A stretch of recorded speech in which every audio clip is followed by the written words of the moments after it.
നമസ്കാരം ഉദ്യോഗാർത്ഥികളെ 66/2026 15-ാം തീയതി നടന്ന എക്സാമിന്റെ 10th പ്രിലിംസിന്റെ പ്രൊവിഷണൽ ആൻസർ കീ ആണ് നമുക്കൊന്ന് ടെസ്റ്റ് ചെയ്യാം. ഇന്ത്യയിലെ ആദ്യത്തെ സ്പോർട്സ് മ്യൂസിയം സ്ഥിതി ചെയ്യുന്നത് എവിടെയാണ്? കൊൽക്കത്ത. തൃശൂർ നഗരത്തിന്റെ ശില്പി രാമവർമ്മ ശക്തൻ തമ്പുരാൻ. ലോഹങ്ങളുടെ രാജാവ് സ്വർണം. ഇന്ത്യയിലെ ആദ്യത്തെ ദേശീയ artificial intelligence and digital water ഉച്ചകോടി 2026 നടന്നത് ബംഗളൂരു. 2025 ഓടക്കുഴൽ പുരസ്കാരത്തിന് അർഹനായത് EP രാജഗോപാൽ. കേരള സർക്കാരിന്റെ പരമോന്നത കായിക ബഹുമതി GV രാജ അവാർഡ്. 16-ാം കേരള നിയമസഭാ തെരഞ്ഞെടുപ്പ് നടന്നത് എന്നാണ്? 2026 ഏപ്രിൽ 9. രണ്ടാം ബുദ്ധൻ എന്ന വിശേഷണമുള്ള സാമൂഹ്യ പരിഷ്കർത്താവ് ശ്രീനാരായണ ഗുരു. പ്രാചീന മലയാളം ആരുടെയാണ്? ചട്ടമ്പി സ്വാമികൾ. രാഷ്ട്രപതി ദ്രൗപദി മുർമു ഏത് സംസ്ഥാനത്തു നിന്നുള്ള വ്യക്തിയാണ്? ഒഡീഷ. മൊളാസിസ് തടം എന്നറിയപ്പെടുന്ന സംസ്ഥാനം മിസോറാം. ഇന്ത്യയിലെ ഏറ്റവും വലിയ തുരങ്ക റെയിൽ പാത പീർപ്പാഞ്ചൽ പാത. ഇന്ത്യയിലെ വാതോർജ നിലയം ലംബ. ഹിമാലയത്തിലെ ലവണജല തടാകം രാകാസ്. പ്രാചീന കാലത്ത് ബംഗാളിലെ സോനാർ താഴ്വരയെയും സിന്ധു താഴ്വരയെയും ബന്ധിപ്പിച്ചിരുന്ന പാത ഷാഹി പാത. എണ്ണപ്പാടം അടിസ്ഥാനമാക്കിയുള്ള ഇന്ത്യയിലെ എണ്ണ ശുദ്ധീകരണശാല ദിഗ്ബോയി. ഝലം നദി വക്രവലയങ്ങൾ രൂപപ്പെടുത്തുന്നതിന് കാരണമായി ഭവിച്ച തടാകം ഏതാണ്? ദാൽ തടാകമാണ്. 17-ാമത്തെ ആൻസർ PSC കൊടുത്തിരിക്കുന്നത് ഝലം നദി വക്രവലയങ്ങൾ രൂപപ്പെടുന്നതിന് കാരണമായി ഭവിച്ച തടാകം ഏതാണ് എന്നുള്ളത്. നമ്മളെ ആൻസർ നമ്മൾ പൂളാറാണ് നമ്മൾ ചെയ്തിട്ടുണ്ടായിരുന്നത്. അപ്പോൾ ഇതില് പ്രൊവിഷണൽ ആൻസർ കീ പ്രകാരം ദാലാണ്. നോക്കാം, നമുക്ക് മെയിൻ ആൻസർ കൂടി വരുമല്ലോ. സമാധാനത്തിന്റെ പാലം എന്നറിയപ്പെടുന്നത് അമാൻ സേതു ആണ്. പഞ്ചപ്രയാഗ് സ്ഥിതി ചെയ്യുന്നത് ഉത്തരാഖണ്ഡ് ഹിമാലയത്തില്. ഇന്ത്യയിൽ യുറേനിയം നിക്ഷേപം കാണപ്പെടുന്നത് ധാർവാർ ശിലകളിലാണ്. ഏത് സത്യാഗ്രഹത്തിന്റെ പ്രചരണ സമയത്താണ് നേതാവ് എന്ന അർത്ഥമുള്ള സർദാർ എന്ന വെളിപ്പേര് വല്ലഭായ് പട്ടേലിന് ബർദോളി സത്യാഗ്രഹം. ചപ്പാത്തി പ്രസ്ഥാനം സ്വാതന്ത്ര്യ സമരത്തിലെ ഏത് സംഭവവുമായി ബന്ധപ്പെട്ടിരിക്കുന്നു? ഒന്നാം സ്വാതന്ത്ര്യ സമരം. ഡോക്ടർ KN രാജുമായി ബന്ധപ്പെട്ട തെറ്റായ പ്രസ്താവനകൾ ഏതെല്ലാമാണ്? D ആണ് 1ഉം 2ഉം. ക്വിറ്റ് ഇന്ത്യ സമരനായിക അരുണ ആസഫ് അലി. ബോംബെ പ്ലാനുമായി ബന്ധപ്പെട്ട തെറ്റായ പ്രസ്താവന B ആണ് 1ഉം 3ഉമാണ് തെറ്റായിട്ടുള്ള പ്രസ്താവന. ഇന്റർനാഷണൽ കോൺഗ്രസ് രൂപീകരിച്ച INA സംരക്ഷണ സമിതിയിൽ അംഗമല്ലാതിരുന്നത് ആരാണ്? ക്യാപ്റ്റൻ ലക്ഷ്മിയാണ്. 25-ാമത്തെ ആൻസർ B ആണ് കേട്ടോ. ഓക്കെ. സ്വതന്ത്ര ഭാരതത്തിലെ ആദ്യ മന്ത്രിസഭയിൽ വാർത്താവിനിമയ വകുപ്പ് മന്ത്രി ആരായിരുന്നു? റാഫി അഹമ്മദ് കിദ്വായി. ഭാഷാടിസ്ഥാനത്തിൽ സംസ്ഥാനങ്ങൾ രൂപീകരിക്കുന്നതിന് ഇന്ത്യയുടെ കേന്ദ്ര നേതൃത്വം ആദ്യം അംഗീകരിക്കാത്തതിന് കാരണം എന്താണ്? 2ഉം 3ഉമാണ്. വിഘടനവാദ ഭീഷണി ഇല്ലാതാക്കാനും രാജ്യത്തിന്റെ ഐക്യം കാത്തു സൂക്ഷിക്കാനുമാണ്.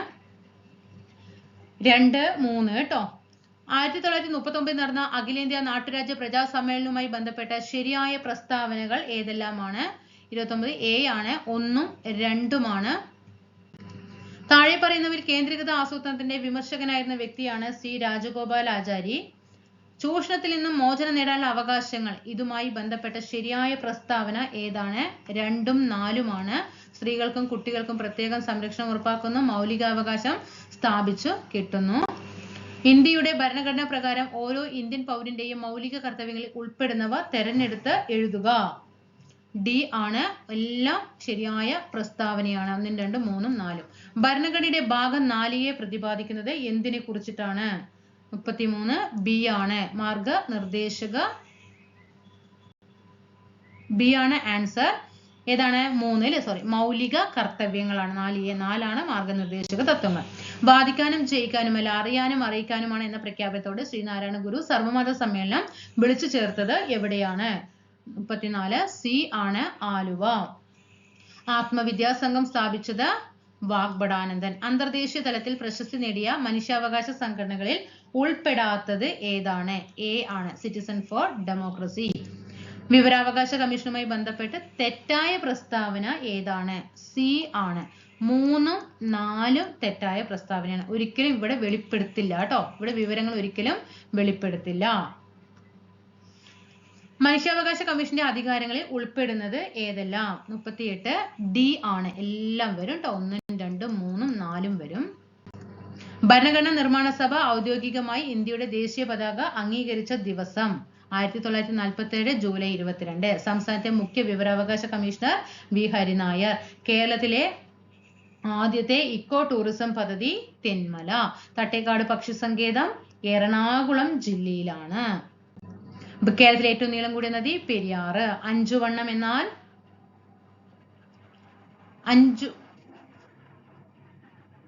വാണിജ്യ സംഘമാണ്. മലയാള സിനിമയുടെ പിതാവ് JC ഡാനിയൽ. കേരളത്തിന്റെ ഔദ്യോഗിക പുഷ്പം കണിക്കൊന്ന. പ്രാചീന തുറമുഖമായ മുസിരിസ് കൊടുങ്ങല്ലൂരാണ്. തമിഴ്നാടിനെ കേരളവുമായി ബന്ധിപ്പിക്കുന്ന ചുരം പാലക്കാട് ചുരം. കേരളത്തിലെ ആദ്യത്തെ ജലവൈദ്യുത പദ്ധതി ഏതാണ്? പള്ളിവാസൽ അല്ലേ? കേരളത്തിലെ ആദ്യത്തെ ജലവൈദ്യുത പദ്ധതി പള്ളിവാസൽ. സാധുജന പരിപാലന സംഘം അയ്യങ്കാളി. പിന്നെ ആഴമേറും നിൻമഹസാമാഴിയിൽ ഞങ്ങളാകവേ ആഴണം വാഴണം നിത്യം വാഴണം സുഖം. ഇത് ഏതിലെ വരികളാണ്? ദൈവദശകം ശ്രീനാരായണ. താഴെ തന്നിരിക്കുന്നവയിൽ ശരിയായ ജോഡി ഏതാണ്? 53C ആണ്. ചട്ടമ്പി സ്വാമികളാണ് വേദാധികാര നിരൂപണം. ഇത് VT ഭട്ടതിരിപ്പാട് ഇങ്ങനെയൊക്കെ വരും കേട്ടോ. ഓക്കെ, ചട്ടമ്പി. ഓക്കെ, VT ഭട്ടതിരിപ്പാട് അടുക്കളയിൽ നിന്നും അരങ്ങത്തേക്ക്, കുമാരഗുരുദേവന്റെ പ്രത്യക്ഷ രക്ഷ ദൈവസഭ, പണ്ഡിറ്റ് കറുപ്പൻ, അരയ സമാജം. സാമൂഹ്യ പരിഷ്കർത്താവായ ശ്രീനാരായണ ഗുരുവിനെ കുറിച്ചിട്ടുള്ള തെറ്റായ പ്രസ്താവനകൾ ഏതെല്ലാമാണ്? 54D ആണ്. 2ഉം 4ഉം തെറ്റാണ്. പ്രാചീന മരുന്നൊക്കെ ചട്ടമ്പി സ്വാമികളുടേതാണ്. പിന്നെ 4 സമത്വ സമാജം വൈകുണ്ഠ സ്വാമികളാണ്. ബ്രിട്ടീഷുകാർക്കെതിരെ കേരളത്തിൽ നടന്ന ആദ്യത്തെ സംഘടിത ജനകീയ ചെറുത്തുനിൽപ്പ് ഏതാണ്? ആറ്റിങ്ങൽ കലാപമാണ്. കുളച്ചൽ യുദ്ധത്തിന് ശേഷം തിരുവിതാംകൂർ സൈന്യത്തിന്റെ വലിയ കപ്പിത്താനായി മാറിയത് ഡിലനോയി ആണ്. 56A ആണ്. ഇന്ത്യയിലെ പല ഭാഗങ്ങളിൽ നടന്ന ഗോത്രവർഗ കലാപങ്ങളിൽ പെടാത്തത് ഏതാണ്? 57B ആണ്. മാപ്പിള കലാപം. പഴശ്ശി കലാപത്തിന്റെ പ്രധാന കാര്യങ്ങളിൽ പെടുന്ന പ്രസ്താവന ഏതാണ്? 58A ആണ്. 1ഉം 3ഉമാണ്. വയനാട് പിടിച്ചെടുക്കും തെറ്റായ നികുതി നയവും. താഴെ തന്നിരിക്കുന്നവയിൽ പരസ്പര ബന്ധം ഇല്ലാത്തത് ഏതാണ്? 59D ആണ്. 1ഉം 2ഉമാണ് പരസ്പരം ബന്ധം ഇല്ലാത്തത്. ഇത് നേരെ ഓപ്പോസിറ്റ് ആയിട്ട് മാറും കേട്ടോ. മണ്ണടി ഇങ്ങോട്ട് വരും, ഇത് ഇങ്ങോട്ടും വരും. താഴെ കൊടുത്തിരിക്കുന്ന സംഭവങ്ങളുടെ ശരിയായ കാലഗണനാ ക്രമം എഴുതുക. 60B ആണ്. കേട്ടോ. 2, 4, 3, 1 എന്ന ഓപ്ഷനിൽ ഇത് 1, ഇത് 2, 3, 4. ഓക്കെ. 1809, 1812, 1921, 1940. കണ്ടൽക്കാടുകൾക്കിടയിലെ എന്റെ ജീവിതം, കല്ലേൽ പൊക്കുടന്റെ ആത്മകഥ. മനുഷ്യ ശരീരത്തിൽ ഏത് ഹോർമോണിന്റെ ഏറ്റക്കുറച്ചിലുകളാണ് ദൈനംദിന ഉറക്കത്തെയും ഉണരലിനെയും ബാധിക്കുന്നത്? മെലാട്ടോണിൻ. ഡോട്ട്സ് ഏത് രോഗത്തിന്റെ ചികിത്സയാണ്? 63C ക്ഷയമാണ് dots. അടുത്തത് രോഗങ്ങളെ പറ്റി പഠിക്കാൻ ലാബിൽ വളർത്തുന്ന ചെറുതും ത്രിമാന രൂപത്തിലുമുള്ള ടിഷ്യൂ മാതൃക. 64D organoid. മലിനമായ മണ്ണ്, ജലം, വായു തുടങ്ങിയ ചുറ്റുപാടുകളിൽ നിന്ന് മാലിന്യങ്ങൾ നീക്കം ചെയ്യാൻ സൂക്ഷ്മാണുക്കളെയും സസ്യങ്ങളെയും ഉപയോഗിക്കുന്ന സാങ്കേതിക വിദ്യ ബയോ റെമഡിയേഷൻ ആണ്. ഭാഗ്യലക്ഷ്മി ഏത് സസ്യത്തിന്റെ സങ്കര ഇനമാണ്? 66B ആണ്. പയറ്. വായു മലിനീകരണം അളക്കുന്നതിനും അന്തരീക്ഷത്തിലെ സൾഫർ ഡയോക്സൈഡിന്റെ സാന്നിധ്യം തിരിച്ചറിയുന്നതിനും സഹായിക്കുന്ന പ്രകൃതിദത്ത സൂചകം ഏതാണ്? ലൈക്കനുകളാണ്. താഴെ നൽകിയിരിക്കുന്ന പ്രസ്താവനകൾ അതിനുള്ള കാരണം ശ്രദ്ധാപൂർവം വായിച്ച് ശരിയായ ഉത്തരം തിരഞ്ഞെടുക്കുക. 68C ആണ്. A ശരിയാണ്, R തെറ്റാണ്. താഴെ നൽകിയിരിക്കുന്ന പ്രസ്താവനകൾ മനുഷ്യ ശരീരത്തിൽ, അത് നമ്മൾ റിപ്പീറ്റേഷൻ ആണ്. മനുഷ്യ ശരീരത്തിൽ കാൽസ്യം ആഗിരണം ചെയ്യുന്നതിന് സഹായിക്കുന്ന വൈറ്റമിൻ ഏതാണ്? 70B ആണ്. Vitamin D. പവറിന്റെ SI യൂണിറ്റ് വാട്ട് ആണ്. വാഹനങ്ങളുടെയും മോട്ടോറുകളുടെയും പവർ കുതിരശക്തി, അതായത് HP-യിൽ സൂചിപ്പിക്കാറുണ്ട്. എന്നാൽ ഒരു കുതിരശക്തി 746 വാട്ട് ആണ്. ആൽക്കലൈൻ എർത്ത് ലോഹങ്ങളിൽ അറ്റോമിക മാസ് ഏറ്റവും കൂടുതലുള്ള മൂലകം 72B ആണ്. റേഡിയം ആണ്. ഉത്കൃഷ്ടവാതകങ്ങൾ അല്ലാത്ത മൂലകം 73C സിലിക്കൺ. കലാമിന് ഏത് ലോഹത്തിന്റെ അയിരാണ്? സിങ്കിന്റെ അയിരാണ്. താഴെ കൊടുത്തിരിക്കുന്നവയിൽ ഏത് ആവൃത്തിയിലുള്ള ശബ്ദമാണ് മനുഷ്യന് കേൾക്കാൻ സാധിക്കുന്നത്? 75B 2000 hertz. അടുത്തത് ഇവിടെ C12, C3 അതായത് കാർബണിന്റെ ഐസോട്ടോപ്പുകൾ തന്നിട്ടുണ്ട്. ഇതില് സ്ഥിരതയുള്ളതും ലഭ്യത കൂടിയതുമായ കാർബണിന്റെ ഐസോട്ടോപ്പ് ഏതാണ്? 76A ആണ്. C12 ആണ്. വസ്തുക്കൾക്ക് സ്ഥാനം മൂലമോ കോൺഫിഗറേഷൻ മൂലമോ ലഭിക്കുന്ന ഊർജം ഏതാണ്? സ്ഥിതികോർജം.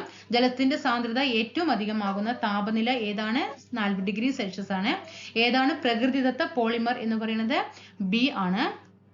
79 ബി ആണ്. സെല്ലുലോസ് ആണ് പ്രകൃതിദത്ത പോളിമർ. ഖരവസ്തുക്കൾ ചൂടാക്കുമ്പോൾ അവ നേരിട്ട് വാതകമായിട്ട് മാറുന്ന പ്രക്രിയയാണ് ഉത്പതനം എന്ന് പറയുന്നത് കേട്ടോ. ഉത്പതനം. ഓക്കെ. സുഹൃത്തുക്കളെ, നമ്മൾ പറഞ്ഞതിൽ നിന്നും ഒരു ക്വസ്റ്റ്യൻ, ഒന്നോ രണ്ടോ ക്വസ്റ്റ്യൻ മാത്രമാണ് നമ്മൾ പറഞ്ഞതിൽ നിന്നും പ്രൊവിഷണൽ കീ പ്രകാരം എന്ത് ചെയ്തിരിക്കുന്നത്, മാറി വന്നിരിക്കുന്നത്. അതിലും മെയിൻ ആൻസർ കീ വരുമ്പോൾ എനിക്ക് ആ വൂളാറും ചലവും ചിലപ്പോൾ ക്വസ്റ്റ്യൻ ഡിലീറ്റ് ചെയ്യാനും സാധ്യതയുണ്ട്. നമുക്ക് നോക്കാം. ഓക്കെ, എത്ര മാർക്ക് കിട്ടിയൊക്കെ ഒന്ന് താഴെ കമന്റ് ചെയ്യുക. എത്ര കയറി വരും, കട്ട് ഓഫ് എത്ര വരുന്നു മാത്രം എന്നോട് ചോദിക്കരുത്. കാരണം എനിക്കതിന് യാഥാർത്ഥ്യമായിട്ട് എനിക്ക് പറയാൻ അറിയില്ല. പിന്നെ ഇതിന്റെ ക്വസ്റ്റ്യൻ പേപ്പറിന്റെ ഡീറ്റെയിൽഡ് ആയിട്ട് എക്സ്പ്ലനേഷൻ ക്ലാസ് 3 ക്ലാസ് ഇട്ട് കഴിഞ്ഞു. ഓരോ ക്വസ്റ്റ്യനെയും ഡീറ്റെയിൽഡ് ആയിട്ടാണ് പറഞ്ഞു പോകുന്നത്. ആ 3 ക്ലാസ് ഇട്ട് കഴിഞ്ഞിട്ടുണ്ട്. അതിന്റെ ഒപ്പം വരിക കേട്ടോ. എൻ്റെ കൂടെ അടുത്ത സ്റ്റേജുള്ളവർ വരിക. അടുത്ത സ്റ്റേജുള്ളവർ മാത്രമല്ല, അടുത്ത മെയിൻസ് എക്സാം എഴുതാൻ പോകുന്ന എല്ലാവരും, അത് LGS ആയിക്കോട്ടെ, കമ്പനി ബോർഡ് LGS മെയിൻസോ, ബെവ്കോയോ, VFA മെയിനോ, അടുത്ത LDC LGS ഏതാണെങ്കിലും ശരി, ഒക്കെ എല്ലാവരും തയ്യാറായിട്ട് മുന്നോട്ട് വരിക. ക്ലാസ് ഇഷ്ടപ്പെടുകയാണെങ്കിൽ തീർച്ചയായിട്ടും സബ്സ്ക്രൈബ് ചെയ്ത് സപ്പോർട്ട് ചെയ്യുക. താഴെ കമന്റ് ചെയ്യുക, ലൈക്ക് ചെയ്യുക, ഷെയർ ചെയ്യുക. ടെലിഗ്രാം ഗ്രൂപ്പിലൊക്കെ ജോയിൻ ചെയ്തിട്ട് പൂർണ്ണ സപ്പോർട്ട് നിങ്ങളുടെ ഭാഗത്ത് നിന്ന് പ്രതീക്ഷിക്കുകയാണ്. എല്ലാവർക്കും